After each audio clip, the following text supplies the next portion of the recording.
السلام عليكم ورحمة الله وبركاته.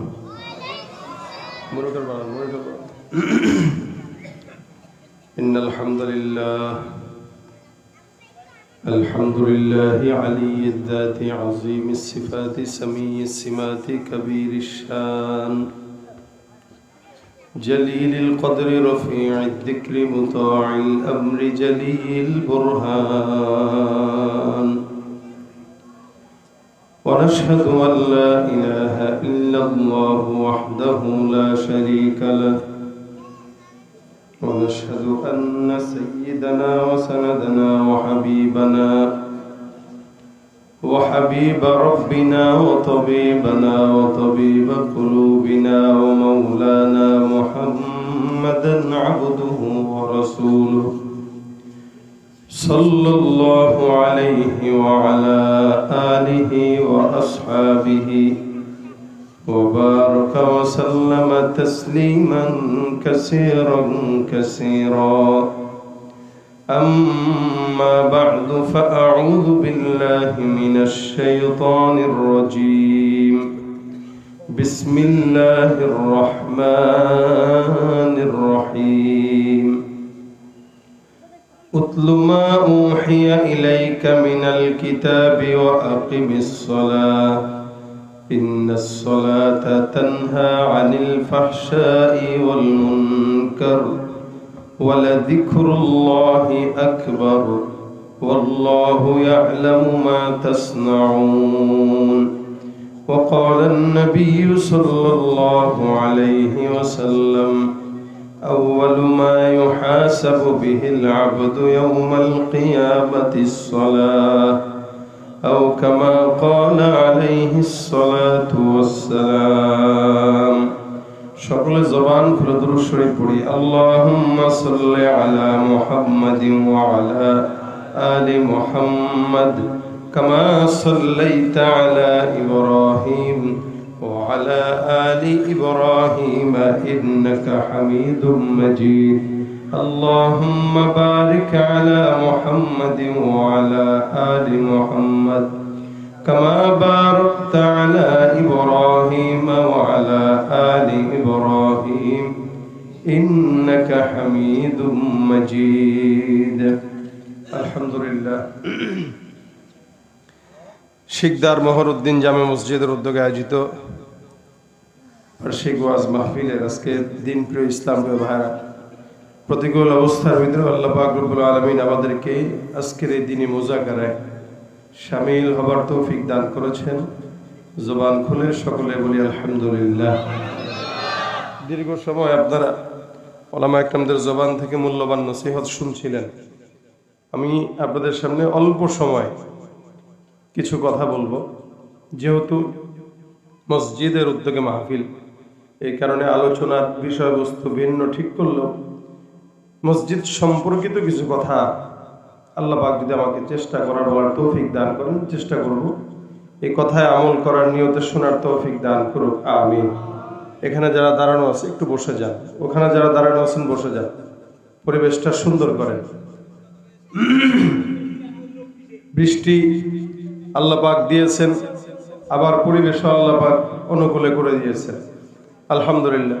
এই বৃষ্টি চলমান হতো তো এখনো মাহফিল করার কোনো সুযোগ ছিল না। আমার আরেকটা প্রোগ্রাম ছিল, ওটাও বৃষ্টির কারণে হবে না বলেই বাদেশার প্রোগ্রাম আপনাদেরকে প্রধানের আলোচনা করার তৌফিক আল্লাহ দিয়েছে। তো সুতরাং বেশি দেরি না, মুখতাসার সময়ে কথা বলবো। যতক্ষণ আমি থাকবো ততক্ষণ আপনারা থাকবেন, এবং যতক্ষণ আমি থাকবো ততক্ষণ আওয়াজ উঁচু করে জিহাদের ময়দানের মতো দিবেন। পারবেন? জোরে বলেন, পারবেন ইনশাআল্লাহ? আমাদের অবস্থা এখন এরকম, না পেরে আপনাদেরকে ওয়াজ শোনাইতে হইতেছে। আর কত শোনানো যায়, এক গলা দিয়ে আর কতই বা খোলা। এই জন্য শারীরিক অবস্থা, গলার অবস্থা সবই দুর্বল। আপনারা দুর্বল থাকলে কথা বলতে পারবো না, আপনারা সবল থাকবেন। হয়তো আমার বয়ান একটু আপনাদেরকে বয়ানের ফাঁকে ফাঁকে একটু একটা গজল শোনানোর চেষ্টা করব ইনশাআল্লাহ। তবে সম্পূর্ণটা আপনাদের উপরে ভিত্তি করবে। আপনারা ঘুমাইলে আমি ঘুমায় ওয়াজ করে চলে যাব, সজাগ থাকলে আমিও কিছু সজাগের ওয়াজ করবো ইনশাআল্লাহ। ইসলামের মৌলিক ভিত্তি খুঁটি কয়টি? 5টি। জানেন আলহামদুলিল্লাহ। প্রথম নাম্বার কি? হ্যাঁ, কালেমা। আলহামদুলিল্লাহ, জানেন তাহলে। দ্বিতীয়তে কি? নামাজ। তৃতীয়তে কি? তারপরে কি? মাশাআল্লাহ। তারপরে বড়রা না পারলেও বাচ্চারা কিন্তু একটু, কারণ মাদ্রাসায় পড়ছে তো। আর মাদ্রাসার একটা ছাত্রকে আপনি যে কোনো বিষয় জিজ্ঞাসা করবেন, মক্তবে পড়লেও আলহামদুলিল্লাহ জবাব দিতে পারবে। এটা হলো দ্বীনি শিক্ষার একটা গুরুত্ব। কি বলেন আপনারা? ইসলামের মৌলিক ভিত্তি পাঁচটি, খুঁটি পাঁচটি। রাসূল সাল্লাল্লাহু আলাইহি ওয়াসাল্লাম বলেন, বুনিয়াল ইসলামু আলা খামসিন, শাহাদাতি আল্লা ইলাহা ইল্লাল্লাহ ওয়া আন্না মুহাম্মাদুর রাসূলুল্লাহ। সর্বপ্রথম কালেমা, এরপরে যেটা, এটা হলো সালাত, ইকামাতিস সালাত। আল্লাহ পাক রব্বুল আলামিনের হাবিব বলেছেন, ইমানের পরে সর্বপ্রথম যেটা, এটা সালাত। আল্লাহ পাক বলেন, আল্লাযীনা ইউমিনুনা বিল গায়ব ওয়া ইউকিমুনাস সালাত। ইমানদাররা আল্লাহকে বিশ্বাস করবে, ঈমান আনবে না দেখে, এরপরে সালাত প্রতিষ্ঠা করবে। ইসলামের মৌলিক ভিত্তি পাঁচটির যে কোনো একটি যদি না থাকে, যেমন আপনাদের এখানে এই মঞ্চ সাজালেন, বাঁশ দিয়া প্যান্ডেল টাঙালেন, যে কোনো একটা বাঁশ যদি খুলে যায় তো উপরে সামিয়ানা টিকবে না, পড়ে যাবে। ঠিক তেমনই ভাবে পাঁচটি খুঁটির যে কোনো একটি খুঁটি যদি কারো ভিতরে না থাকে, তারও ইসলাম নামক যে ছাদ আছে ওইটা বেশি দিন টিকবে না। কথা কি বুঝাইতে পারলাম? মৌলিক পাঁচটার যে কোনো একটা যদি না থাকে, তাহলে তার ঈমান শেষ। এই টাইপের মানুষগুলাই তো দুর্নীতি করে আর কোটি কোটি টাকা পাচার করে পাঠায় দেয়। ভিত্তি নাই, ঠিক নাই, যার কারণে ইসলামও ঠিক নাই। ভিত্তি ঠিক তো সব ঠিক। এজন্য সর্বপ্রথম ভিত্তি লা ইলাহা, এটা আমিও পড়ি, আপনারাও পড়েন। কি বলেন? এটা ছাড়া মুসলমান হওয়া যায় সম্ভব? যার কালেমা নাই তার তো ইমানই নাই, আর যার নামাজ নাই তারও কি নাই? ইমান নাই। কালেমার সাথে নামাজের সম্পর্ক। সর্বপ্রথম কালেমা লা ইলাহা ইল্লাল্লাহ, আল্লাহ ছাড়া কেউ নেই, এটার উপর বিশ্বাস করা। আল্লাযীনা ইউমিনুনা বিল গায়ব, অদৃশ্যের প্রতি বিশ্বাস করা। আল্লাহ যে আছে দেখা যায়, দেখেন আপনারা? দেখেন না, কেউ দেখে না, আমি না আপনারা। তো হ্যাঁ, ইনশাআল্লাহ মরণের পরে জান্নাতে যেয়ে আল্লাহকে দেখবে। কোথায় যেয়ে দেখবো? জান্নাতে ইনশাআল্লাহ। আল্লাহ যদি জান্নাত দেয়, দিবেন তো অবশ্যই, কারণ আমরা মুমিন দাবি করি, ইমানদার। আর জান্নাত ইমানদারদের জন্যই বানানো, কোন মুশরিকদের জন্য জান্নাত না। উইদ্দাত লিল মুত্তাকিন। এই জান্নাতে যদি আল্লাহ নেয়, ইনশাআল্লাহ আল্লাহকে দেখবো। তবে দুনিয়াতে দেখা সম্ভব না, না আমি না আপনারা। মুসা নবী দেখতে পারে নাই, আল্লাহ দেখা দাও না, আল্লাহ কয় লান তারানি, দেখা কখনো সম্ভব না। এ না দেখে বিশ্বাস করা, এটা ঈমান। এই ঈমানের পরে সাহাবায়ে যদি রাসূলকে জিজ্ঞাসা করতেন, ইয়া রাসূলুল্লাহ, ঈমান তো আনলাম, এখন কি করব? তো রাসূল সাল্লাল্লাহু আলাইহি ওয়াসাল্লাম বলতেন, যাও নামাজ আদায় করো, নামাজ প্রতিষ্ঠা করো, নামাজ পড়ো। আল্লাহ পাক রব্বুল আলামিন ইসলামের অনেক বড় একটা বিধান সালাত। এই কারণে রাসূল বলেন, একটা ঈমানদার মানুষের অনেক কিছুর হিসাব নেওয়া হবে।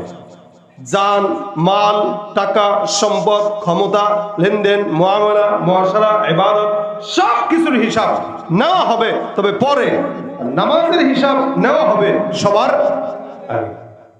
এজন্য রাসূল বলেন, আউয়ালু মা ইউহাসাবু বিহিল আবদু ইয়াউমাল কিয়ামাতিস সালাত। কিয়ামতের ময়দানে আল্লাহ পাক সর্বপ্রথম বান্দার নামাজের হিসাব গ্রহণ করবেন। এজন্য আল্লাহ বলেন, উতলু মা উহিয়া ইলাইকা মিনাল কিতাব ওয়া আকিমিস সালাহ। আকিমিস সালাহ, রাসূলকে আল্লাহ বলতেছেন তুমি সালাত প্রতিষ্ঠা করো, প্রতিষ্ঠা করো। কেন? ইন্নাস সালাতা তানহা আনিল ফাহশাই ওয়াল মুনকার। নামাজ এমন একটা ইবাদত যেটা মানুষের ফাহশা, মুনকার, ইচ্ছাকৃত, অনিচ্ছাকৃত যাবতীয় গুনাহ থেকে নামাজ থেকে হেফাজত করে। সুবহানাল্লাহ, আস্তে করে। অন্য কোনো ইবাদত নাই যে ইবাদত বান্দার সব গুনাহ থেকে হেফাজত করে। শুধু সালাত এমন একটা ইবাদত যে ইবাদত বান্দার যাবতীয় গুনাহ থেকে বান্দাকে বাঁচায়। আমাদের দেশে কিন্তু আল্লাহ পাকের এই কালামের বিপরীত কথা আমরা দেখতে পাই। নামাজ আদায়ও করে, আবার মসজিদ থেকে বের হয়ে পারে না, টুপিটা মাথায় দিয়ে সিগারেট ধরায়। আছে কিনা আপনাদের এলাকায়? নামাজও পড়ে, ঘুষের টাকা টেবিলের নিচ দিয়েও খায়। নামাজও পড়ে, সুদের টাকা ছাড়া বিল্ডিংই করে না। নামাজ পড়ে, ঘুষের টাকা তো খায়, সুন্নত মোতাবেক গুনা গুনা খায়। আপনারা কয়দিন আগে একটা সংবাদ দেখেছিলেন কিনা জানি না, একটা ভাইরাল হয়েছে ভিডিও, ঘুষ খাইতেছে তো বলতেছে ভাই টাকা তো দিছি দেন গয়না নেই, গয়না নেওয়া সুন্নত। ঘুষের টাকা খায় কি কয়া সুন্নত মনে করে, এরাও নামাজ আদায় করে কিন্তু ঘুষ খায় সুন্নত। কত বড় ইমানদার ঘুষখোর হইলে ঘুষের টাকাও সুন্নত ছাড়া খায় না। বলেন কেউ যদি আপনারা মনে করেন বিসমিল্লাহ বইলা মদ খান জায়েজ হবে? হ্যাঁ, বিসমিল্লাহ বইলা জেনা করলে জায়েজ হবে? যারা আল্লাহর নাম নিয়ে হারাম কাজ করে ওরা গুনাহ তো করলো ডাবল গুনাহ করলো, ঠিক কিনা জোরে বলেন? আর যে নামাজই পড়ে না তার তো ইমানদারের খাতায় নাম নেই। দেখেন, নামাজ পড়ে গুনাহ করে, নামাজ পড়ে জেনা করে, নামাজ পড়ে সুদের টাকা ঘুষের টাকা খায়। সারা বছর আমাদের দেশের মসজিদগুলোতে ফজরের নামাজে যদি আপনি নজর দেন দেখবেন এই দেশে মনে হয় সব নাস্তিক, আর জুমার নামাজে নজর দিলে মনে হয় দেশের সব ইমানদার ভরা। কেন? জুমার নামাজে 5 তলা বিল্ডিং পর্যন্ত মসজিদ ভরপুর, আর ফজরের নামাজে 5 জন মুসল্লিকে আজান দিয়া পাওয়া যায়। তার মানে আমাদের দেশে আল্লাহ পাক শুধুমাত্র জুমার নামাজের জন্যই আমাদেরকে পাঠাইছেন। কি বলেন? জুমার জন্য। নামাজ কি 1 ওয়াক্ত ফরজ না 5 ওয়াক্ত? কয় ওয়াক্ত? যারা নামাজ পড়ে না তারা ইমানদার না বেঈমান? জোরে বলেন, যারা নামাজ পড়ে না তারা ইমানদার না বেঈমান? তুমি রমজান এলে রাখো না রোজা, দিনকে করো আঘাত, পয়সা কড়ির নেই তো অভাব, দাও না তো যাকাত। তুমি রমজান এলে রাখো না রোজা, দিনকে করো আঘাত, পয়সা কড়ির নেই তো অভাব, দাও না তো যাকাত। তুমি ইমানদারির বড়াই করো নেই তোমার ইমান, তুমি ইমানদারির বড়াই করো নেই তোমার ইমান। তুমি কেমন মুসলমান, কেমন মুসলমান, তুমি কেমন মুসলমান? নামাজের সাথে নাই পরিচয়, মানো না কোরআন। নামাজের সাথে নাই পরিচয়, মানো না কোরআন। তুমি কেমন মুসলমান, কেমন মুসলমান? তুমি নবীর উম্মত দাবি করো, সুন্নাহ মানো না, নবীর অপমানে তোমার হৃদয় কাঁদে না। তুমি নবীর উম্মত দাবি করো, সুন্নাহ মানো না, নবীর অপমানে তোমার হৃদয় কাঁদে না। তুমি বিজাতীয় সংস্কৃতিতে সপেছ পরাণ, তুমি বিজাতীয় সংস্কৃতিতে সপেছ পরাণ। তুমি কেমন মুসলমান, কেমন মুসলমান? তুমি কেমন, তুমি কেমন মুসলমান?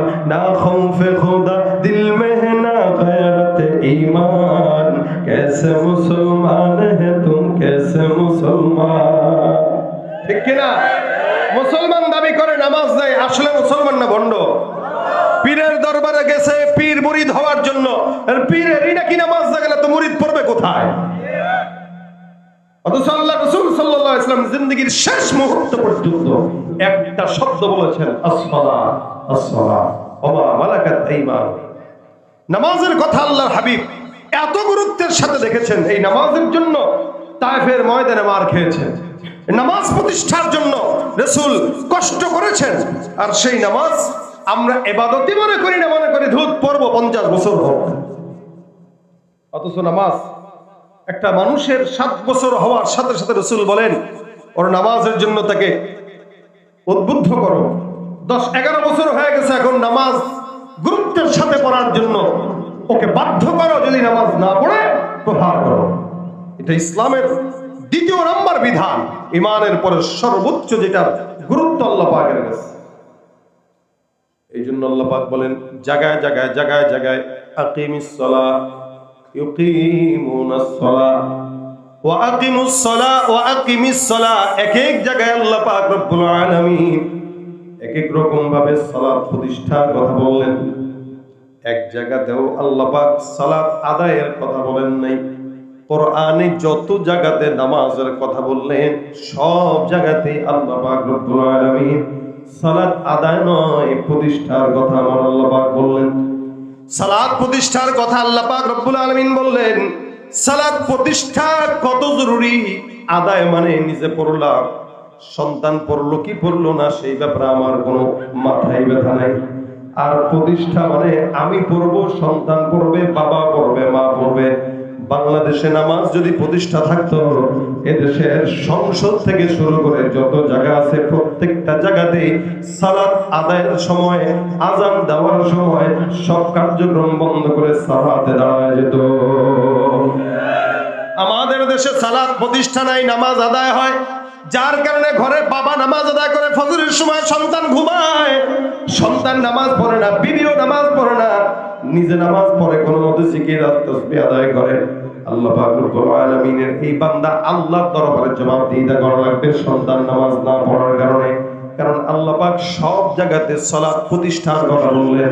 এই জীবনে বান্দা যত গুনাহ করে না কেন, প্রত্যেকটা গুনাহ থেকে একমাত্র হেফাজতের জন্য সর্বোত্তম আমল হইল সালাত। এই নামাজটা আল্লাহ পাক রব্বুল আলামিন এত দামি বানাইছেন, যার কারণে আল্লাহ পাক বলেন বান্দা যত নামাজের মাধ্যমে সিজদা দিবা আল্লাহর নিকটবর্তী হবা, সিজদার মাধ্যমে আল্লাহ পাকের নিকটবর্তী হওয়া যায়।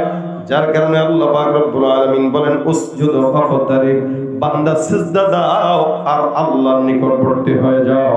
একজন ইমানদার বান্দা যত বেশি সিজদা দিবে তত বেশি আল্লাহর দরবারে ওই বান্দার নিকটতম সম্পর্ক হয়ে যাবে। ভাইরা আমার, আল্লাহর রাসূল নামাজ পড়তেন, সাহাবা আজমাইন নামাজ আদায় করতেন, আমিও আপনিও নামাজ আদায় করি। তাদের নামাজ আর আমাদের নামাজের ভিতরে আসমান জমিন তফাৎ। তারাও নামাজ আদায় করত, তাদের নামাজ তাদেরকে আল্লাহর জান্নাত পর্যন্ত নিত। আপনি আমি নামাজ আদায় করি, আপনার আমার নামাজ আমাদেরকে গুনাহ থেকেও বাঁচায় না। রাসূল সাল্লাল্লাহু আলাইহি ওয়াসাল্লাম নামাজ আদায় করতেন, যখন নামাজটা আল্লাহ পাক রব্বুল আলামিন নামাজের উপর ফরজ করলেন, এটা 50 ওয়াক্ত আল্লাহ পাক রব্বুল আলামিন ফরজ করলেন। আল্লাহর নবী মুসা পয়গম্বর আমার পয়গম্বরকে ডাক দিয়া কয়, ইয়া রাসূলুল্লাহ, আপনার উম্মত এত দুর্বল, যার কারণে 50 ওয়াক্ত নামাজ কঠিন কাল আপনার উম্মত আদায় করতে পারবে না। রাসূল বারবার যে আল্লাহর দরবারে এটা কমাইতে 5 ওয়াক্ত নিয়ে আসলেন। আল্লাহ নবী মুসা ডাক দিয়া কয়, ইয়া রাসূলুল্লাহ, আপনি আবারও যান, আরো কমায় নিয়ে আসেন। আমার নবী ডাক দেয়া কয়, মুসা, আল্লাহর কাছে একটা জিনিসের জন্য বারবার যাওয়া আমার কাছে অপছন্দ, তবে হ্যাঁ, আল্লাহ পাক রব্বুল আলামিন বললেন, হে নবী, কোন ইমানদার বান্দা, কোন আল্লাহর বান্দা যদি 5 ওয়াক্ত নামাজ সুন্দর করে খুশুর সঙ্গে আদায় করে, বান্দা পড়বে 5 ওয়াক্ত, আমি আল্লাহ 50 ওয়াক্ত রাকাতের সওয়াব বান্দার আমলনামায় দিব। আমার আল্লাহ পাক রব্বুল আলামিন নামাজীদের সফলতার কথা বলে দিয়েছেন, কদ আফলাহাল মুমিনুন ওয়াল্লাযীনা হুম ফি সালাতিহিম খাশিউন। আল্লাহ পাক ডাক দেয়া কয়, ঈমানদার যারা সফল, ওই বান্দারা সফল যারা নামাজের ভিতরে যত্নবান, নামাজের ভিতরে খুশু রাখে, নামাজের ভিতরে আল্লাহকে ভয় করে, নামাজ যারা সুন্দর করে পুঙ্খানো আদায় করে। একটা নামাজ এত বড় গুরুত্ব বহন করে, বলে আল্লাহর বান্দা যখন নামাজে দাঁড়ায়, ওই বান্দা সরাসরি আল্লাহর সঙ্গে নামাজের মাধ্যমে কথা বলে। আমরা কি আল্লাহর সাথে এমনি কথা বলতে পারি? হ্যাঁ, মুসা নবী আল্লাহর সাথে কথা বলতেন, এই কারণে ওনার একটা লকব ছিল কালিমুল্লাহ। কি? ওয়া কাল্লামাল্লাহু মুসা তাকলিমা। আল্লাহর নবী মুসা পয়গম্বরের লকব কালিমুল্লাহ, যার কারণে বেশি কথা বলতেন। যখন মন চাইতো তখন নয়, নির্দিষ্ট সময় নির্দিষ্ট জায়গায় আল্লাহ পাক রব্বুল আলামিনের সঙ্গে কথা বলতে যায় মুসা আর আল্লাহর মাঝখানে পর্দা থাকতো হাজার। আমার আল্লাহ ডাক দেয়া কয়, মুসা, তোমার সঙ্গে আমি আল্লাহ পাক রব্বুল আলামিন কথা বলি, তবে যখন সময় হয় তখন। তুমি কি জানো এমন একদল উম্মত আমি পাঠাবো, যেই সমস্ত উম্মতরা আখিরি জামানায় আসবে, ওরা যখন মন চাবে আমি আল্লাহর সঙ্গে ওরা সরাসরি কথা বলতে পারবে। মুসা ডাক দেয়া কয়, আল্লাহ, ওই সমস্ত উম্মতরা কারা? আমার আল্লাহ ডাক দেয়া কয়, মুসা, আখির নবী মুহাম্মদুর রাসূলুল্লাহ সাল্লাল্লাহু আলাইহি ওয়াসাল্লামের উম্মত, ওরা যখন নামাজের মধ্যে দাঁড়াবে, ফজর, যোহর, আসর, মাগরিব, এশা, নামাজের ভিতরে দাঁড়ায় যখন বলবে আলহামদুলিল্লাহি রাব্বিল আলামিন, আমার আল্লাহ ডাক দেয়া কয়, আমি আল্লাহ পাক আমার বান্দার নামাজের কোরআন তিলাওয়াতের জবাবে সুন্দর করে ডাক দেয়া বলবো, হামিদানি রাব্বি। বান্দা একটা একটা করে আয়াত তেলাওয়াত করবে, আর আমি আল্লাহ বান্দার নামাজে আয়াতের ধ্বনি হয়ে জবাব দিয়া দিয়া বান্দার সঙ্গে সরাসরি কথা বলে যুক্ত হয়ে যাব। আল্লাহর সঙ্গে বান্দা কথা বলে সরাসরি, কোথায় বলে? নামাজের সময়। মাঝখানে কোনো পর্দা নাই। বান্দা যতবার নামাজ পড়বে, যতক্ষণ নামাজ পড়বে, ততক্ষণ জবানে কার সঙ্গে কথা বলবে? এ মুসলমান, নামাজ এমন একটা ইবাদত, যে ইবাদত বান্দাকে আল্লাহর সঙ্গে সম্পর্ক করে দেয়। যে ইবাদত এমন একটা ইবাদত যেটা করার জন্য বান্দা যখন ওযু করে, নবী বলেন এই ওযু করার সময় বান্দা যখন সুন্দর করে কুলি করে, বান্দা যখন নাকের মধ্যে পানি দেয়, বান্দা যখন মুখ ধৌত করে, আল্লাহর হাবিব সাল্লাল্লাহু আলাইহি ওয়াসাল্লাম বর্ণনা করে একটা ইমানদার বান্দা নামাজের জন্য যখন সুন্দর করে ওযু করে, আমার আল্লাহ বান্দার অজুর অঙ্গ প্রত্যঙ্গ ধোয়ার মাধ্যমে সমস্ত শরীরের অঙ্গ প্রত্যঙ্গের গুনাহগুলো অজুর পানি দিয়ে ধৌত করে দেয়। ইমাম আযম আবু হানিফা এটা দেখতেন নিজের চোখে। একবার এক লোক আসছে, আয়েশা ওযু করতেছে উনার সামনে, তো উনি বলতেছেন, এই তুমি চুরি করে আসছো নাকি? বলে আল্লাহ হাওলা, হুজুর কি বলেন? আমার কাছে মিথ্যা লুকায় না, সত্য লুকায় না। আমি তোমার হাতের পানি যে ঝরে গেছে, এই ঝরে যাওয়া পানিতে চুরির গুনাহ ঝরে যেতে দেখছি। চুরি, নবী বলেন কেউ যদি মুখ ধৌত করে তো মুখে দ্বারা যত গুনাহ ছিল ওই গুনাহগুলো আল্লাহ পাক ঝরায় দেয়। কুলি করলো তো মুখ দিয়ে কাউকে গালি দিল, গীবত করলো, ওই গুনাহ ঝরায় দেয়। নাক ধুইলো তো নাক দিয়ে যদি কোনো খারাপ জিনিসের ঘ্রাণ নেয় ওইটা ঝরায় দেয়। চোখ দিয়া গুনাহ করলো তো চোখের গুনাহকেও ঝরায় দেয়। আর নামাজ যখন পড়ে তো আল্লাহ পাক বলেন সীমাহুম ফি বুজুহিহিম মিন আসারিস সুজুদ, বান্দার কপালে আল্লাহ সিজদার নূর চমকায় দেয়। সুবহানাল্লাহ। নামাজ কত বড় ইবাদত, আমরা যদি জানতাম তো নামাজ তরক করতে পারতাম। নামাজ কত বড় ইবাদত যদি জানতাম তাহলে 24 ঘন্টা নামাজের ভিতরে ঢুকতাম কেন? এটার মাধ্যমে আল্লাহর সঙ্গে কথা বলা হয়।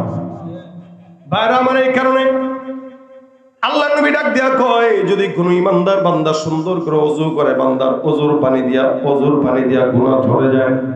আর যখন বান্দা নামাজের মধ্যে দাঁড়ায় তখন আল্লাহ পাক রব্বুল আলামিনের সঙ্গে বান্দা নামাজের মাধ্যমে সরাসরি কথা বলে। এইটা আল্লাহ পাক রব্বুল আলামিন কোন নবীকে দেন নাই, কোন নবীর উম্মতকেও দেন নাই। শুধুমাত্র আপনার মতো আমার মতো আখিরি নবী পয়গম্বর মুহাম্মদুর রাসূলুল্লাহ সাল্লাল্লাহু আলাইহি ওয়াসাল্লামের উম্মতকে আল্লাহ পাক এই নিয়ামত দান করলেন। রাসূল করিম সাল্লাল্লাহু আলাইহি ওয়াসাল্লাম নামাজ আদায় করতেন। একদিন পয়গম্বর নামাজ আদায় করলেন, সাহাবা আজমাইন পিছনে নামাজে দাঁড়ায় নবী কেমনে নামাজ পড়তেন সেটা সুন্দর করে আর চোখে চোখে রাসূলের দিকে তাকায় তাকায় দেখতেন। সাহাবা আজমাইনদের সেটাও ছিল ইবাদত। নামাজ আদায় করলেন, নামাজের পর পয়গম্বরের আদত ছিল সাহাবা আজমাইনদের দিকে ফিরে বসতেন। সাহাবা একরামের কোনো প্রশ্ন থাকলে নবীর সঙ্গে বলতেন। নবী যদি কোনো স্বপ্ন দেখতেন সাহাবা আজমাইনদের সঙ্গে সুন্দর করে একটা মুযাকারা করতেন। নামাজের মধ্যে সাহাবা আজমাইন রাসূলের দিকে তাকায় থাকতেন। নামাজ পড়া শেষ, রাসূল সাহাবা আজমাইনদের দিকে ফিরে বসলেন। আল্লাহ নবী জিজ্ঞাসা করলেন, এ সাহাবা একরামের দল, তোমরা বলো কারো যদি কোনো প্রশ্ন থাকে আমি পয়গম্বর জবাব দিব, অথবা এমন কোন স্বপ্ন কেউ দেখছো কিনা আমার কাছে বলো। সাহাবা আজমাইন একজন ডাক দিয়ে কয়, রাসূলুল্লাহ আপনাকে নামাজের ভিতরে একটা কাজ করতে দেখলাম, যেই কাজটা কেন করছেন আমার দিল বড় জানতে চায়। নবী বলেন, কি দেখলা, কি প্রশ্ন বলো আমার কাছে, আমি জবাব দিব। সাহাবী ডাক দিয়ে কয়, রাসূলুল্লাহ নামাজের মধ্যে আপনাকে কি যেন খাওয়ার জন্য দেখলাম। বলে কেমনে? দেখলাম মুখটা একবার সামনে বাড়াইতেছেন আবার পিছনে নেন। নবী আবার ডাক দেয়া বলে, তুমি কিভাবে বুঝলা? সাহাবী বলে, ইয়া রাসূলুল্লাহ বিতাহরিকি লিহিয়া, দাড়ি মোবারক নড়াচড়া করতো। আপনার দাড়ি একবার সামনে যায়, একবার জবান সামনে যায়, আপনার দাড়ি মোবারক নড়াচড়ার মাধ্যমে আমরা বুঝলাম।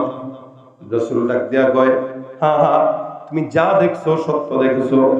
আমি যখন নামাজের মধ্যে দাঁড়াইলাম, আল্লাহর কসম নামাজের হালতে আল্লাহ পাক আমার চোখের সামনে জান্নাতের আঙ্গুরের থোকাগুলো আমার নামাজের চোখের সামনে তুলে ধরেছে। নবী আমার ডাক দিয়া কয়, নামাজের ভিতরে আল্লাহ পাক জান্নাতের নিয়ামত তুলে ধরছে। আমি ভাবলাম একবার নিব মুখে, আরেকবার বলি না না এটা জান্নাতের নিয়ামত, যার কারণে একবার সামনে আগায় আরেকবার পিছনে যায়। আল্লাহর নবী সাল্লাল্লাহু আলাইহি ওয়াসাল্লাম নামাজের মধ্যে জান্নাতের নিয়ামত দেখতেন। আর আমাদের নামাজের ভিতরে মসজিদের যত সামনে ক্যালেন্ডার থাকে সব ক্যালেন্ডার 10 বার পড়া হয়ে যায়। কি বলেন? এই জন্য আদবের খেলাফ মসজিদে সামনে ক্যালেন্ডার ঝুলানো। অনেকে তো আছে মোটামুটি মেহরাবের এদিক দিয়ে দুই পাশে কাবার কি দেয়, এটাকে ওই মিনার দিয়া দেয় অথবা বাইতুল্লাহর ছবি দিয়া দেয়। কেন? কারণ নামাজের ভিতরে যেন একটু খুশু খুশু আসে, এই কারণে কাবার দিকে তাকায় নামাজ পড়ি। কাবার তো যাইতে পারবো না, একটু ফিল নেই, যাইতে পারবেন না, বাহাউদ্দিন সাহেবের সাথে যোগাযোগ করেন। কি বলেন? আরে বাইতুল্লাহর বরাবর থাকলেও তো বাইতুল্লাহর দিকে তাকায় নামাজ পড়া নিষেধ। নামাজের তাকানোর জন্য জায়গা আছে, সেখানে তাকাবেন। আর সে এলাকার মসজিদের মুসল্লি টাইলসের দিকে তাকায়, আরে কাবা দেখতেছি আর নামাজ পড়তেছি। বেয়াদব। কোনটা ইবাদত কোনটা গুনাহ এটাই বুঝে না। বুঝবে কেমনে? দিনের জ্ঞান তো নাই, জাহেল। যত সময় যাচ্ছে জাহালাত বাড়তেছে, জাহালাতের বোঝা বাড়তেছে। নামাজের দিকে নজর থাকবে কোথায়? কোথায়? নিচে সিজদার জায়গায়। নামাজের ভিতরে ক্যালেন্ডার পড়ে সুন্দর করে দিয়ে রাখছে, তেলাওয়াত শুরু করে দিয়েছে, আলহামদুলিল্লাহ রাব্বিল আলামিন আর রহমানির রহিম মালিক ইয়াউমিদ্দিন ইয়্যাকা না'বুদু ওয়া ইয়্যাকা নাস্তাঈন। এবার হুট করে নামাজের ভিতরে নজর চলে গেছে কি মরহুম নাকি মহরউদ্দিন জামে মসজিদে, দেখতেছে মহরউদ্দিন জামে মসজিদের নামাজের সময় সূচি। দেখি ফজরের নামাজটা কয়টায় রে? নামাজের ভিতরে নামাজের টাইম দেখতেছে। আবার কিছুক্ষণ তেলাওয়াত করে আলাম তারা কাইফা ফাআলা রাব্বুকা বিআসহাবিল ফিল, এদিকে তাকায় দেখে ওরে লাল বাতি জ্বলাকালীন সুন্নতের নিয়ত করে নিছে। এখন হারে সুন্নত তো নিয়ত করে ফেললাম, এখন কি হবে? নামাজের ভিতরে সুন্নতের টেনশন সব তো সামনে তার।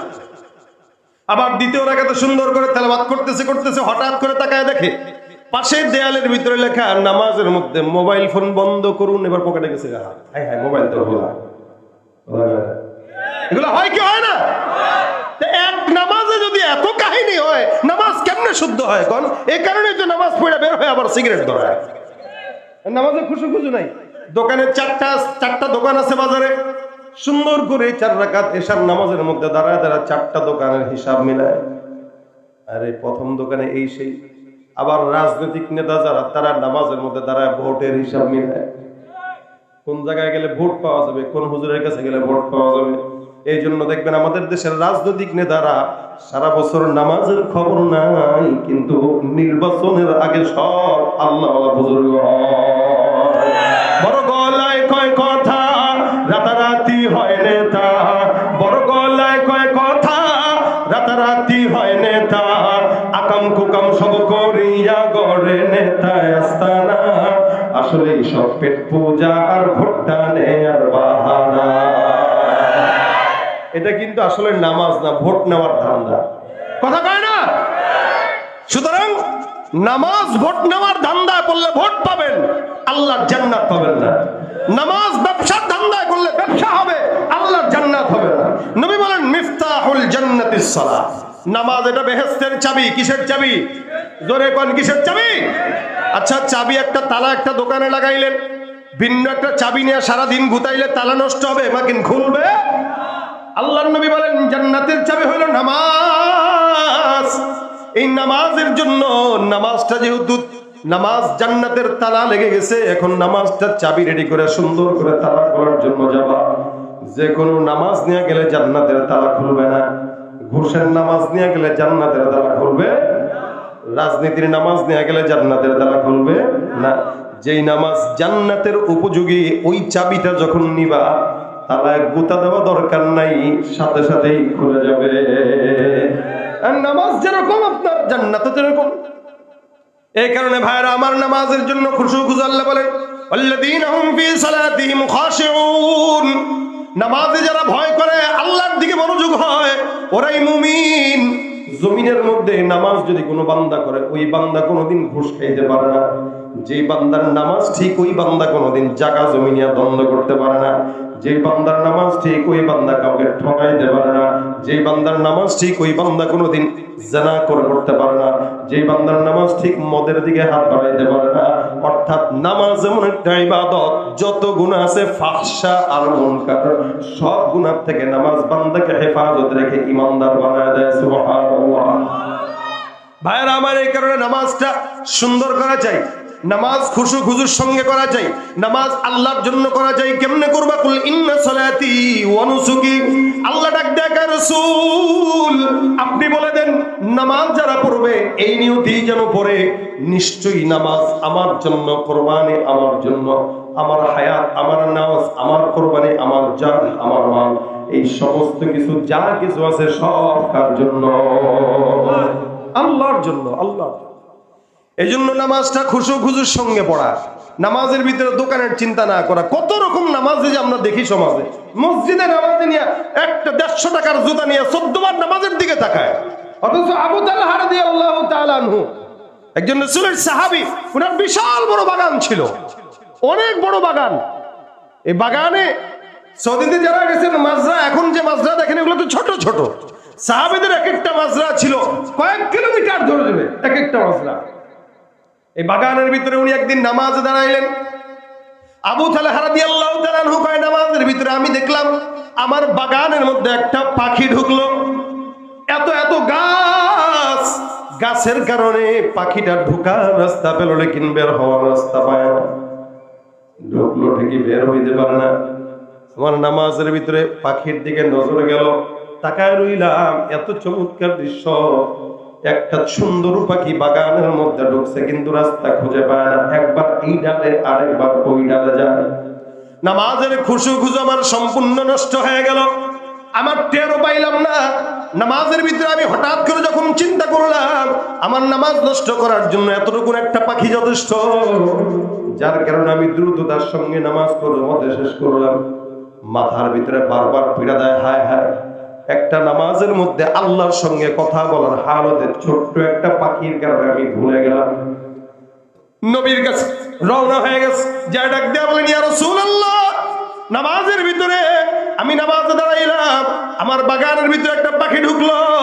ইয়া রাসূলুল্লাহ, পাখিটা বের হইতে পারে না, যার কারণে নামাজের ভিতরে একবার পাখির দিকে তাকাই, একবার গাছের দিকে তাকাই, একবার গাছের দিকে তাকাই, আরেকবার পাখির দিকে নজর দেই। পয়গম্বর, আল্লাহর কসম, এই পাখিটা আর বাগানটা দুজন মিলে আমার খুশু খুশু নষ্ট করে দিল। নবী আমার, আমি তো নামাজে আল্লাহর সঙ্গে কথা বলার জন্য দাঁড়াইছি, কিন্তু আল্লাহ পাক রব্বুল আলামিনের নামাজে থাকা অবস্থায় পাখির কারণে আমার খুশু খুশু নষ্ট হয়। ইয়া রাসূলুল্লাহ, আমার রাগ হয়ে গেছে। যেই জিনিস, যেই সম্পদ, যেই বাগান আমার মাওলা আর আমার মাঝখানে অন্তরায় সৃষ্টি করে আল্লাহর নবী, ওই জিনিস আমি আমার দায়িত্ব রাখতে চাই না। ইয়া রাসূলুল্লাহ, এই গাছটা, যেই গাছের ভিতরে এত এত গাছ, এত এত বাগানের ভিতরে এত গাছ, যেই বাগানের ভিতরে এত গাছ আর যেই গাছের কারণে পাখি ঢুকলো, আর যে পাখি ঢুকার পর বের হওয়ার রাস্তা পায় না, ইয়া রাসূলুল্লাহ, যেই বাগান আমার নামাজের খুশু খুশু নষ্ট করে দেয়, আল্লাহর রাসূল, ওই বাগানটা আমি আপনার জন্য, ইসলামের জন্য আপনার কাছে আল্লাহর রাস্তে দান করে দিলাম। যেই বাগানের কারণে তার নামাজ ক্ষতি হয়েছে, নবী, আমি বাগানে রাখতে চাই না, নিয়ে যান, যান, এটা দান করে দিয়েন। নবীর কাছে বাগানকে সুপর্দ করে দেয়। কেন? নামাজের খুশু খুশু নষ্ট হওয়ার কারণে। আর আমরা 150 টাকার জুতার দিকে 14 বার তাকাই, মোবাইল সামনে রেখে 14 বার তাকাই। আরে আমাদের নামাজ জান্নাতের চাবি, কোশ্চেন কালেও তো হওয়ার সম্ভাবনা থাকে না। সাহাবা আজমাইন নামাজের ভিতরে তীর বের করে ফেলতো, টের পাইতো না। তীর ঢুকে গেছে যুদ্ধের ময়দানে, নামাজে দাঁড়ায় গেছে, সুন্দর করে টান দিয়ে বের করে নেয়। নামাজের পর জিজ্ঞাসা করলো, তোমার তীর কোথায়? সাহাবী ডাক দিয়ে কয়, জানি না কি হইল, আমি আমার রবের দরবারে সিজদায় পড়ে গেলাম, তোমরা কখন কি করলে আমি টের পাই নাই। আল্লাহ নবী সাল্লাল্লাহু আলাইহি সাল্লামের সাহাবা একরাম ডাক দিয়া কয়, তুমি নামাজের মধ্যে যখন দাঁড়াইলা, আমরা সকলে মিলে টান দিয়া তীর বের করে ফেললাম। নামাজের মধ্যে তীর বের করা হয়ে যায়, লেকিন সাহাবা ভাই নামাজের মধ্যে টের পায় না। কেন? বলে তারা নামাজে দাঁড়াইতো যখন তখন সরাসরি মাওলার সঙ্গে কথা বলার আনন্দ অনুভব করত। এটা ছিল তাদের নামাজ। আর আমাদের নামাজ, তাদের নামাজ আসমান আর জমিন তফাৎ। যার কারণে নামাজে আছে ঘুষখোর বেকম হয় না, নামাজে আছে সুদখোর বন্ধ হয় না, নামাজে আছে জেনাকারী বন্ধ হয় না, নামাজে আছে গুনাহ বন্ধ হয় না। যদি নামাজ ঠিক হইতো, সমাজের 100% গুনাহ কমে যেত, 100% গুনাহ কমে যেত। কিছু মানুষ তো যে নামাজের ভিতরে যারা তামাশা করে, তামাশা। আমরা তো সারা দেশে নামাজ পড়ি, কত রকম নামাজই যে দেখি ভাই। আর মক্কা মদিনা যদি যান তাহলে তো নামাজের কোয়ালিটি আরো দেখবেন। ওযু ছাড়া নামাজ, শুয়ে ঘুমাইতেছে, দেদারছে, নাক ডাকতেছে, একামত দিয়ে দিছে, বাস দাঁড়ায় আল্লাহু আকবার, দাঁড়ায় গেছে নামাজের জন্য। এরা মনে করে যে ঘুমাইলে ওযু ভাঙে না, হাওয়া ছাড়লে ওযু ভাঙে না, বাস বাইতুল্লাহ আছে, ওযু কি এর ভাঙা? আবার নামাজের ভিতরে দাঁড়ায় সামনে যদি একটু ডাইনে যদি ফাঁকা থাকে, ডান টান দিয়ে নিয়ে আসে, হাত দিয়ে টান দিয়ে নিয়ে আসে। কত রকম নামাজ। এই নামাজের কোতাহের কারণে আল্লাহ পাক রব্বুল আলামিন আমাদের আমলের কোনো পরিবর্তন করায় না। এই কারণে ভাইরা আমার, নামাজটা কখন পড়া লাগে বলে যৌবন বয়স। অনেকে মনে করে বৃদ্ধ বয়সে নামাজ আদায় করবো, অনেকে মনে করে এটা বৃদ্ধ বয়সে নামাজ আদায় করবো। কিন্তু মনে রাখবেন, নামাজ যৌবনের জন্য, বৃদ্ধের জন্য না। কেন বলতেছি আবার বুঝেন। বৃদ্ধ বয়সে যারা নামাজ পড়ে এদের নামাজ পরিপূর্ণ হয় না। হয়তো মাজায় ব্যথা, গিরায় ব্যথা, বাতের ব্যথা, উঠতে গেলে বসতে পারে না, বসতে গেলে উঠতে পারে না। এই কারণে বৃদ্ধাকালের নামাজ কোনো মতে হয়। আর যৌবন বয়সের নামাজ এটা এক অজু দিয়া 3 ওয়াক্ত পড়া যায়। আর বৃদ্ধ বয়সে 1 রাকাতের জন্য, 1 নামাজের জন্য 3 বার ওযু করা হয়। কি বলেন আপনারা? একটা বুড়ারে আপনি পানি চেপে দিবেন, দেখবেন 1 ওযুর জন্য 3 বার পানি নেওয়া লাগতেছে। মনে করেন নাতি পানি চেপে দিচ্ছে দাদারে, দাদা ওযু করতেছে, একটু মুখ টুক ধুইলো, ওযু করতেছে। এর ভিতরে যখন নাকি হাতটা ধুইতে যাবে, মাথা মাসাই করতে গেছে, ফুস, ওযু শেষ। এই নাতি আরেক বদনা পানি দাও। দাদা পানি না মাত্র দিলাম, বুঝছি, গেছে গা। আবার ওযু করতেছে, যেই পা ধুইতে যাবে না, বৈশা পা ধুইতে গেছে, পেটে চাপ লাগছে, আবার নাতি কয় কি ব্যাপার বুড়া, এত হর্ষ কে? তোরও হর্ষ হবে, বয়স বেশি হয়ে গেছে, যে কোনো সময় ওযু চলে যেতে পারে। আর যৌবন বয়সে আসরের নামাজ পড়বেন, এসা পর্যন্ত ওযু ইজি রাখা যায়, কোনো সমস্যা হয় না। যৌবন বয়সে নামাজ রুকু থেকে সিজদা টাস টাস করে উঠা যায়। আর বুড়া বয়সে কোনো মতে নামে, কোনো মতে উঠে। এই কারণেই তো আল্লাহ পাক রব্বুল আলামিনের হাবিব বলেন, কলবুহু মুআল্লাকুন বিল মাসাজিদ। 7 প্রকার মানুষকে আল্লাহ পাক আরশের নিচে ছায়া দিবে। এর ভিতরে 1 প্রকার তারা, যারা তাদের দিলটাকে আল্লাহর ঘর মসজিদের সঙ্গে সম্পর্ক করে দিয়েছে। সুবহানাল্লাহ। মসজিদের সঙ্গে সম্পর্কিত দিল আল্লাহর আরশের নিচে ছায়া পায়। সুবহানাল্লাহ। মসজিদ, এই দেখেন ভাই, নামাজ এমন একটা ইবাদত যেটার সঙ্গে সম্পর্ক যা কিছু আছে সবকিছুর দাম বেশি। যেমন ওযু, নামাজের জন্য শর্ত ওযু। ওযু করবে তো বান্দার ওযুর পানি দিয়া গুনাহ মাফ হয়ে যাবে। নামাজ পড়বে তো সিজদার জায়গা নুরানি হয়ে যাবে। নবী আমাদের সিজদার জায়গা দেখে দেখে চিনবে যে এটা আমার উম্মত, এটা আমার উম্মত। আর মসজিদ বলে, মসজিদ যেখানেই থাকবে, আর যে কেউ করে দিবে, যে আজকে আপনারা টাকা দিয়েছেন 1000, 500, 1 লাখ পর্যন্ত, নবী বলেন কেউ যদি আল্লাহর ঘর মসজিদের জন্য একটা ইট পর্যন্ত দেয়, তা আল্লাহ পাক তার জন্য জান্নাতে একটা ঘর বানায় দিয়ে দিবে। মসজিদের সঙ্গে, নামাজের সঙ্গে সম্পর্কিত প্রত্যেকটা জিনিসের দাম বেশি।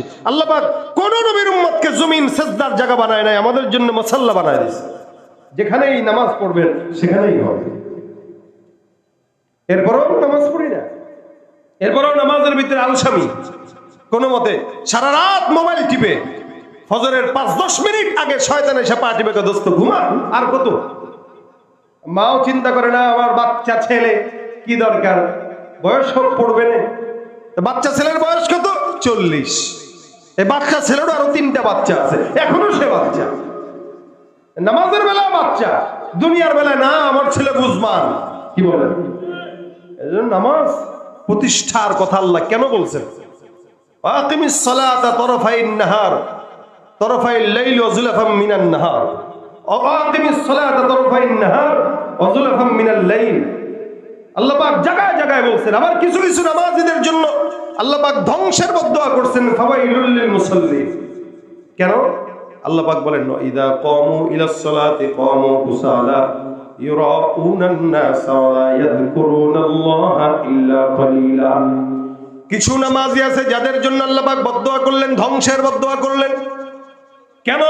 তারা নামাজের মধ্যে যখন দাঁড়াবে, নামাজের হালতে আলসামি নিয়ে নামাজ আদায় করবে, আল্লাহ পাক বলেন আপনি তাদেরকে দেখবেন তারা আলসামি নিয়ে দাঁড়ায়, মানুষকে দেখানোর জন্য নামাজ আদায় করে। ওয়া ইদা কামু ইলা সালাতি কামু কুসালা, নামাজ পড়ার সময় চুলকানি আর যত কাশি সবগুলা একসঙ্গে একত্রিত হয়। আর যদি তেলাওয়াত একটু লম্বা হয় তাহলে তো সব যক্ষা রোগী পিছনে দাঁড়ায় যায়। রমজান আসতেছে, তারাবির নামাজ যে মসজিদে যত বেশি দ্রুত ওই মসজিদে মুসল্লি তত বেশি। কি বলেন আপনারা? ঠিক পেতে কষ্ট তো লাগবে, আপনারা তো একই কাতারে। যে মসজিদে যত ধীরে মুসল্লি কম, কারণ আমাদের এলাকার মসজিদের হাফেজ সাহেব বাপরে বাপ আলহামদুলিল্লাহ পরে জল্লিন করে মাঝখানে কি পড়ছে হেও বুঝে না আমরাও বুঝি। এটা নামাজ না, এটা ফাজলামি। এটা ফাজলামি, এটা দেখানোর জন্য নামাজ। এই কারণে অল্প পড়েন কিন্তু খুশু খুজুর সাথে পড়েন, অল্প পড়েন। এই জন্য ভাইরা আমার, নামাজ শিখতে হয় সাহাবা ইকরামদের থেকে, নবীদের থেকে, যে নবীরা কেমনে পড়ছেন, সাহাবা আজমাইন কিভাবে পড়ছেন, আমরা সবাই পড়ি। ইনশাআল্লাহ নামাজ যার ঠিক তার ঈমান ঠিক, নামাজ যার ঠিক তার আমলও ঠিক, তার সব ঠিক। আর যার নামাজ ঠিক নেই তার না ঈমান, না দুনিয়া, না আখিরাত, কোনো কিছু ঠিক নেই। নামাজ ঈমান। অনেকে বলে আমরা পীরের মুরিদ, আমাদের ঈমান ঠিক আছে, তো নামাজ নেই তোর ঈমান কেমনে ঠিক থাকে? তার মানে ঈমান আর কুফরের ভিতরে পার্থক্য হলো সালাত। রাসূল বলেছেন এটা, ঈমান আর কুফরের ভিতরে পার্থক্য হলো সালাত। আর মুনাফিক যারা, এরা ফজর নামাজ পড়ে না, এশার নামাজ পড়ে না। মুনাফিকদের দেখবেন এই কারণে ফজরের নামাজের সময় আবহাওয়াটা এত চমৎকার থাকে, দেখলেই ভালো লাগে। ফজরের আবহাওয়াটা পবিত্র পরিচ্ছন্ন। কেন? ফজরের সময় কোনো মুনাফিকের নিঃশ্বাস এই জমিনে থাকে না, শুধু ইমানদাররাই সজাগ থাকে। এই কারণে ফজরের নামাজটাও সুন্দর। এই জন্য স্বামীদের উচিত বিবিদেরকে ফজরের সময় জাগায় দেওয়া, বিবিদের উচিত স্বামীদেরকে ফজরের সময় জাগায় দেওয়া। কারণ একজন একজনের পোশাক। জান্নাতে আমি একা কেন যাব, তোমাকেও নিয়ে যাব। কি বলেন? তা তোমাকে যদি নিতে চাই, তুমি নামাজ পড়ো, আমিও পড়লাম, তুমিও পড়ো। বিবিরা স্বামীদেরকে পড়া দিবে, এটার জন্য কেউ যদি পানিও ছেড়ে দেয় সব হবে। কি বলেন? এই জন্য নামাজের নিয়ত করেন। সালাত এটা অনেক বড় একটা আমল, শুধু অনেক বড় না, এটা ঈমান আর কুফরির প্রশ্ন। ঈমান আর কুফরির প্রশ্ন। আমাদের সালাত যেন আল্লাহর জন্য হয়। কিভাবে নামাজ পড়বেন? লোক দেখানোর জন্য, ভোট পাওয়ার জন্য, নাকি আল্লাহর জন্য? রাসূল সাল্লাল্লাহু আলাইহি ওয়াসাল্লাম শিখাইছেন, আনতা আবুদাল্লাহা কাআন্নাকা তারাহু ফাইন লাম তাকুন তারাহু ফাইন্নাহু ইয়ারাক। এমন ভাবে নামাজ আদায় করো, রাসূল বলেন, যাতে করে তুমি তোমার মাওলাকে দেখো। আর যদি তুমি তোমার মাওলাকে না দেখো, এমন ভাবে নামাজ আদায় করো যেন মাওলায় তোমাকে নামাজে দেখে। কে দেখবে? আল্লাহ দেখবে। আমি নামাজে দাঁড়াইছি কারো ভোট পাওয়ার জন্য না, কাউকে দেখানোর জন্য না, আল্লাহকে দেখানোর জন্য। খালাস, এতটুকুই নামাজ। অল্প পড়েন, নাজাতের জন্য যথেষ্ট হয়ে যাবে। পড়ছেন ঠিকই, দুনিয়ার সব মানুষ দেখতেছে, সব মানুষের টেনশন, সবকিছু নামাজের ভিতরে আমাদের হয়। যখন আসবে তখন ভাববেন যে আমি আল্লাহর সামনে দাঁড়াইছি। এই জন্য নামাজ পড়বেন যখন আমরা আমাদের ওস্তাদদেরকে দেখেছি, এটা আমল। আমাদের ওস্তাদরা আমাদের আকাবিরদের থেকে দেখেছে, নামাজের সময় আতর টাতর মেখে সুন্দর করে দাঁড়ায়। কেন? বলে আল্লাহর সামনে দাঁড়াইতেছে।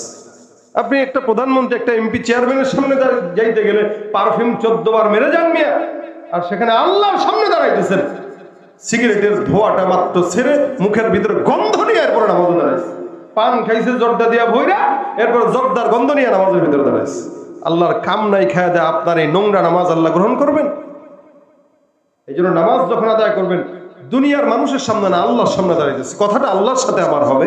সুতরাং আল্লাহর সামনে কিভাবে দাঁড়াবো? যেভাবে প্রধানমন্ত্রীর সামনে দাঁড়াই সেভাবে না, বরং তার চাইতেও ভালোভাবে পরিচ্ছন্ন হয়ে, আতর টাতর দিয়ে, সুন্দর করে আদবের সাথে আল্লাহর কাছে দাঁড়ায় চিন্তা করব, এই মুহূর্তে আমি আমার আল্লাহর সঙ্গে কথা বলবো, আমি আমার মালিকের সঙ্গে কথা বলবো নামাজের মাধ্যমে। আর এটা আমার জান্নাতের আমলের রাস্তা। এটা এই জন্য ভাইয়ের আমার, আমাদের আকাবির বুজুর্গানে দিনটা যখন নামাজ আদায় করতেন, এই হাজী ইমদাদুল্লাহ মুহাজিরি মক্কি রহমতুল্লাহ একটা ঘটনা। উনি যখন হিজরত করে মক্কায় আসেন, তখন ওনার ঘরে একবার চুরি হইল। তো চুরি হওয়ার পরে উনি বলতেছেন আলহামদুলিল্লাহ। ওনার খাদেম বলতেছে, হুজুর ঘরে চুরি হলো, আপনি আলহামদুলিল্লাহ বললেন কেন? কারে এতদিন এই চুরি হওয়ার টেনশনে নামাজে দাঁড়াইলে খালি মনে হইতো চোর নাকি আবার ঢুকে। এখন চুরি হয়ে গেছে, ঘরের থেকে আর কিছু নেওয়ার নাই, আজকে থেকে মালিকের সঙ্গে প্রেম 100% হবে। সুবহানাল্লাহ। এটা হইলো ওনাদের নামাজ। আল্লাহর সঙ্গে এখন প্রেম হবে একদম 100%। আমাদের তো আজান হয়ে যায়, আমাদের মসজিদে দৌড় দিয়েও ঢুকতে পারি না। এই জন্য আল্লাহ পাক বলেন, এই যখন আজান হয়, বিশেষ করে জুমায়, আজানের সাথে সাথে ফাসআউ ইলা যিকরিল্লাহি ওয়া যারুল বাই', কারণ আজানের মাধ্যমে বান্দাকে আল্লাহর ঘরে দাওয়াত দেওয়া হয়। কি বলেন? আজানের শব্দের মাধ্যমে আল্লাহর ঘরে বান্দাকে দাওয়াত দেওয়া হয়। ঘরটা কার? কার ঘর? আল্লাহর। মেজবান কে? আল্লাহ। মেজবান কে? মেহমান কারা? আমরা। আল্লাহ মেজবান, কত বড় মালিক মেজবান হয়ে আপনাকে আমাকে 5 বার ডাকে, এরপর আমরা সাড়া দিই না। অথচ সাঈদ ইবনুল মুসাইয়িব রাহমাতুল্লাহ একজন বিখ্যাত তাবেঈ ছিলেন। উনি উনার জিন্দেগিতে কোনদিন আজানের পরে মসজিদে যায় নাই, কোনদিন না, কোনদিন না। আজানের আগে আগে মসজিদে ঢুকতো। এই আজানের ধ্বনি যখন হাইয়া আলাস সালাহ, এই নামাজের দিকে আসো, ডাকতেছেন কে? আল্লাহু আকবার। বেলাল রাদিয়াল্লাহু তাআলা আনহু আজান শিখায় গেছে। আর বেলালের এই আজানের শব্দ আল্লাহ পাকের আরশ, কুরসি সব জায়গায় পৌঁছতো। শুধু তাই না, হাদিসে ব্যাখ্যা গ্রন্থের ভিতরে আছে, বেলাল যখন আজান দিতেন, বেলালের আজান তখন তার মাইক ছিল না, কিন্তু বেলালের আজানের ধ্বনি মদিনা থেকে 9 মাইল দূর পর্যন্ত আওয়াজ যেত। 9 মাইল বেলালের আওয়াজ, 9 মাইল দূর। এখন আমরা দিলে এখান থেকে এখানে যায় না, কিন্তু বেলালের ধ্বনি আল্লাহ পাক 9 মাইল এরিয়া জুড়ে শোনায় দিতেন আল্লাহ পাক। এটা ছিল বেলালের আজান। আজানের শব্দ হাইয়া আলাস, তো প্রথম তো হাইয়া আলাস সালাহ ছিল না। যখন ইসলামের যুগে আজান যখন হয় নাই, তখন সাহাবা একরামকে নিয়ে রাসূল বসছেন, এই আজান কেমন হইতে পারে? কেউ কেউ হুজুর ঘন্টা বাজায় দেন, কেউ কেউ হুজুর একটু আগুন টাগুন জ্বালায় দিয়েন। রাসূল কয়, না না, এগুলো পছন্দ হয় না। সম্ভবত এক সাহাবী আব্দুল্লাহ ইবনে যায়েদ ইবনে আব্দুর রাব্বি, সম্ভবত উনি ঘুমের ভিতরে স্বপ্ন দেখছেন, কে তাকে এক ফেরেশতা তাকে আজানের এই বাক্যগুলো শিখায় দিচ্ছে। উনি ঘুম থেকে উঠে দৌড় দিয়ে রাসূলের কাছে যায়, হুজুর পাইছি। বলে, কি পাইছো? আজানের শব্দ কি হবে? আমি স্বপ্নে পাইছি। নবী বলে, শোনো। আল্লাহু আকবার করে আজানের সমস্ত শব্দগুলো শোনায় দিল। নবী বলে, হ্যাঁ, এটা পছন্দ হয়েছে, এখন থেকে এই বাক্যেই আজান হবে। সুবহানাল্লাহ। আর আজানের জবাব দিলে কি হয়? অনেক মুফাসসিরিন ইকরাম বলেন, কেউ যদি আজানের জবাব দেয় দৈনিক 5 বার, আল্লাহ পাক তার দৈনিক 5 বার ঈমানকে নবায়ন করে দিবে। আমরা তো ঈমানদার হইছি, কিন্তু ঈমান নবায়ন করি। রাসূল বলেছেন, জাদ্দিদু ঈমানাকুম। আল্লাহ বলেন, ইয়া আইয়ুহাল্লাযীনা আমানু আমিনু, হে মুমিন ঈমানদার হও। হে ঈমানদার, তোমরা ঈমানদার, ঈমানকে নবায়ন করো। তো ঈমান নবায়ন করতে গেলে কালেমা পড়া লাগে, শাহাদাত পাঠ করা লাগে। আজানের জবাব দেওয়ার মাধ্যমে দৈনিক 5 বার ঈমান কি হয়? নবায়ন হয়। এই কারণে আজানের জবাব দিবেন ইনশাআল্লাহ। বলেন না ইনশাআল্লাহ। আজানের শব্দ, সাঈদ ইবনুল মুসাইয়িবকে কোনোদিন আজানের শব্দ দিয়া মসজিদে ঢোকানো লাগে নাই। উনি আজানের আগে আগে মসজিদে যেতেন। এক লোক প্রশ্ন করলো, হুজুর আজানের আগে আগে আপনি মসজিদে যাওয়ার কারণটা কি জানতে চাই। আজানের আগে আগে কেন যান? সাঈদ ইবনুল মুসাইয়িব রাহমাতুল্লাহ আলাইহি বলেন, শোনো, আল্লাহ পাক আমার মতো একটা নাখান্দা গুনাহগার বান্দাকে ডাকবে, তারপরে আমি যাব, এটা কেমনে হয়? অথচ আজানের শব্দের মাধ্যমে আল্লাহ তার বান্দাকে আদরের সাথে, মহব্বতের সাথে তার ঘরের ভিতরে ডাক দেয়। আমার মতো একটা নালায়েক বান্দাকে এত বড় মালিক ডেকে ডেকে তার ঘরে নেওয়া লাগবে, এটা আল্লাহর সঙ্গে বেয়াদবি ছাড়া কিচ্ছু না। এই কারণে আমি সাঈদ ইবনুল মুসাইয়িব আজানের শব্দ আমার কানে আসার আগে আগে মাওলার ঘরে দৌড় দিয়ে বসে থাকি। আর আমাদেরকে আজানের শব্দ হয়ে যায়, জামাত দাঁড়ায় যায়, রুকুতে চলে যায়, যা মনে পড়বো নে। কবে পড়বা? 50 বছর হোক, তখন হায়াত শেষ হবে কখন বলা যায় না। এই কারণে সময় থাকতে নামাজের গুরুত্ব দেন। নামাজ, এই রমজান সামনে আসতেছে, নিয়ত করবেন এখন থেকে মুত্তাকি যদি হতে চাই, একটা ওয়াক্ত নামাজ আর ছাড়বো না, একটা ওয়াক্ত নামাজ ছাড়বো না। বিশেষ করে রমজানে অনেকে রোজা রাখে, নামাজ পড়ে না। যে ব্যক্তি রোজা রাখলো নামাজ পড়লো না, তার রোজা রাখা না রাখা সমান। কি বলেন? এই জন্য রমজানে ফজর, জোহর, আসর, মাগরিব, এশা, তারাবি সহ 5 ওয়াক্ত নামাজ বা জামাত আদায় করব ইনশাআল্লাহ। যারা বলেন কি, প্রত্যেকটা ব্যক্তির জন্য এটা কর্তব্য, দায়িত্ব, ফরজ। এটা আমার উপরে নফল না, সুন্নত না, এটা কি? এই কারণে 5 ওয়াক্ত নামাজ এখন থেকে আদায় করব। মসজিদের মাহফিল, মসজিদে ফজরের নামাজের সময় যদি এখনো পর্যন্ত এক কাতার না ভরে, বুঝবেন আজকের মাহফিলে আপনাদের হেদায়েত হয় নাই।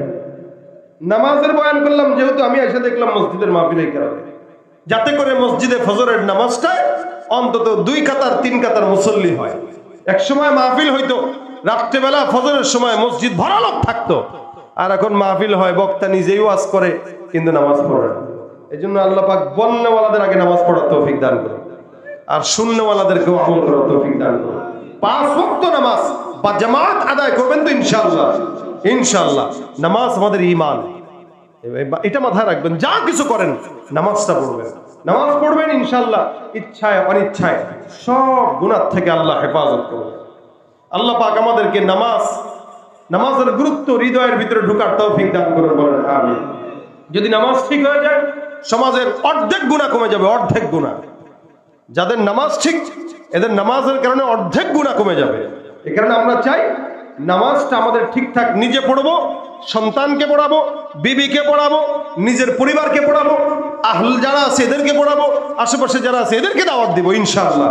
নামাজ একা না, এটা সম্মিলিত পড়ার আমল। নিজে একা পড়বো না, যাওয়ার সময় দুইজনকে বলবো ভাই চলো মসজিদে নামাজটার জন্য যাই। নামাজ যদি না পড়েন, এত মুসলমানের কাতারেই পড়ে না, সে বেঈমান, মুনাফিক, নালায়েক, নাহান্দা, জাহান্নামী। ঠিক কিনা বলেন? এই জন্য 5 ওয়াক্ত নামাজ পড়বো। কারা কারা হাত তুলে দেখায়? নারায়ে তাকবীর, লিল্লাহি তাকবীর। আল্লাহ আমাদেরকে 5 ওয়াক্ত নামাজ পড়ার তৌফিক দান করুন। এই হাতটা উঠাইছেন, নিয়ত করছেন, নিয়ত। এই নিয়তের বদৌলতে কাতাবাল্লাহু লাহু হাসানাতান কামিলা, পরিপূর্ণ সওয়াব লেখা হয়ে গেছে। যেহেতু সওয়াব পেয়ে গেছেন, এখন বাকি এটাকে আমলে নিজের জীবনে ঢুকাবেন। রমজান আসতেছে, একটা ওয়াক্ত যেন আমাদের 30 দিনে কাজা না হয়। ঘরের বিবিরা স্বামীদেরকে নামাজের ব্যাপারে গুরুত্ব দিবে বেশি।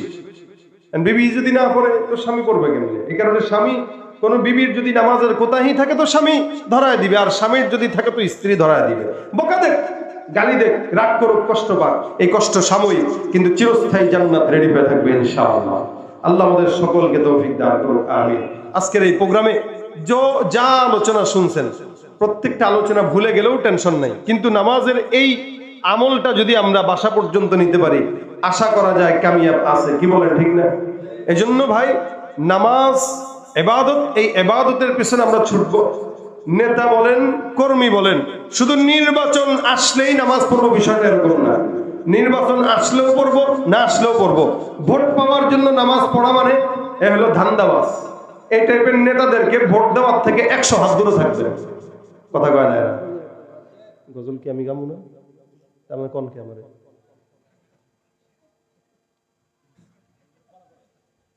কোয়া লাগে? তার মানে যেই লোক নামাজ পড়ে ভোট পাওয়ার জন্য, বুঝতে হবে এটা ধান্দাবাজ। কথা কোন ঠিক না? এই জন্য ভোট পাওয়ার জন্য কেউ নামাজ পড়লে তারা ভোট দিবেন না। দেখবেন যে লোক এমনি নামাজ পড়ে ভোটে দাঁড়া গেছে, তারা ভোট দিয়ে দিবেন। কারণ আমরা দেখেছি এই গত 15-16 বছর যারা 70 রাকাত তাহাজ্জুদের গল্প আমাদেরকে শোনাইছে।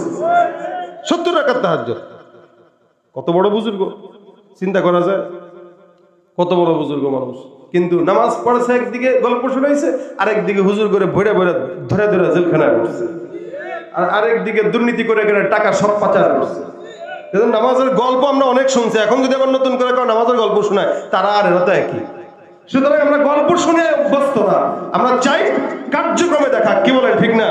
এই 15-16 বছর যে পরিমাণে গোলামি আমরা তাদের করছি, এই গোলামি যদি আল্লাহর করতাম সিজদার মাধ্যমে, সবগুলো মানুষ বুজুর্গ হয়ে যেত। ঠিক কিনা বলে?